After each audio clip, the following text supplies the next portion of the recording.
नमस्कार दोस्तों, मैं शिव शंकर और आप मेरे साथ इस वीडियो में जानेंगे एक महत्वपूर्ण ऐतिहासिक स्थल वल्लभी के बारे में।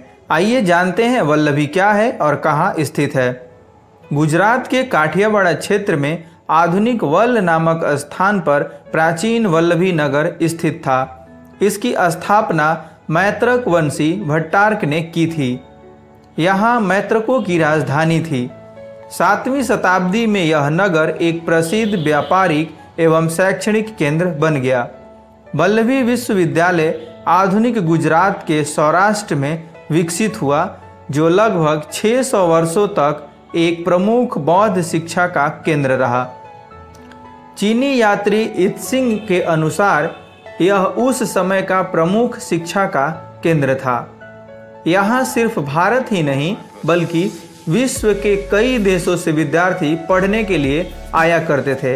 अब आइए जानते हैं इसके कुछ अन्य महत्वपूर्ण तथ्यों को।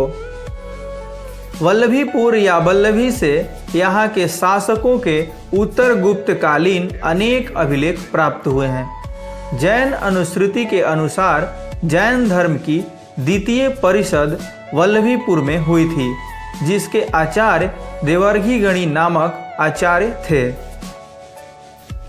इस परिषद के द्वारा प्राचीन जैन आगमों का संपादन किया गया था।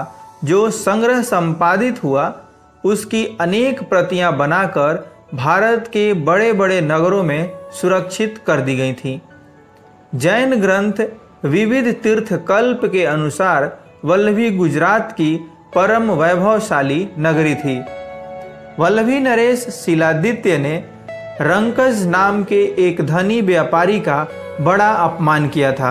इसी अपमान का बदला लेने के लिए उसने अफगानिस्तान के अमीर को शिलादित्य के विरुद्ध भड़काकर आक्रमण करने के लिए निमंत्रित किया था।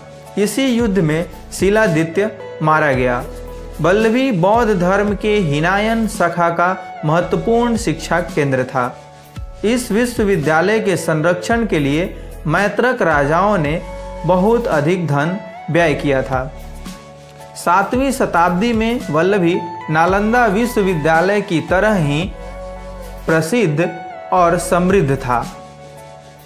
यहाँ 7वीं शताब्दी के मध्यकाल में चीनी यात्री वेनसांग और 7वीं शताब्दी के अंत में इत्सिंग आया था, जिसने इसकी तुलना बिहार के नालंदा विश्वविद्यालय से की है। वेनसांग ने यहाँ के 100 विहारों और 6000 भिक्षुओं का उल्लेख किया था। महात्मा बुद्ध ने भी इस जगह का भ्रमण किया था। इत्सिंग के अनुसार वल्लभी विश्वविद्यालय की पहचान अंतर्राष्ट्रीय स्तर पर थी। यहाँ विदेशों से भी छात्र अध्ययन के लिए आते थे। नालंदा से आए हुए यहाँ 2 प्रसिद्ध विद्वान गुणमती और स्थिरमती को इस विश्वविद्यालय का संस्थापक माना जाता है। इसलिए वल्लभी विश्वविद्यालय की अधिकांश गतिविधियां नालंदा विश्वविद्यालय की परंपरा जैसी ही थीं। इतिहासवेता अल्तेकर महोदय ने भी अपने अध्ययन में वल्लभी विश्वविद्यालय को देव संस्कृति का कीर्ति स्तंभ कहा है। वल्लभी विश्वविद्यालय को यहाँ के अनेक राजाओं से दान प्राप्त होता था। इस प्रकार वल्लभी विश्वविद्यालय की प्रसिद्धि 475 ईस्वी से 1200 ईस्वी तक रही। 12वीं सदी के अंत में जब मुसलमानों के आक्रमण होने लगे, तब अन्य विश्वविद्यालयों की तरह वल्लभी विश्वविद्यालय भी नष्ट होकर इतिहास के पन्नों में ही रह गया। तो यह था वल्लभी के बारे में कुछ महत्वपूर्ण ऐतिहासिक तथ्य जो मैंने आपको बताया। आप मेरे साथ अंत तक बने रहे। आपका बहुत बहुत धन्यवाद।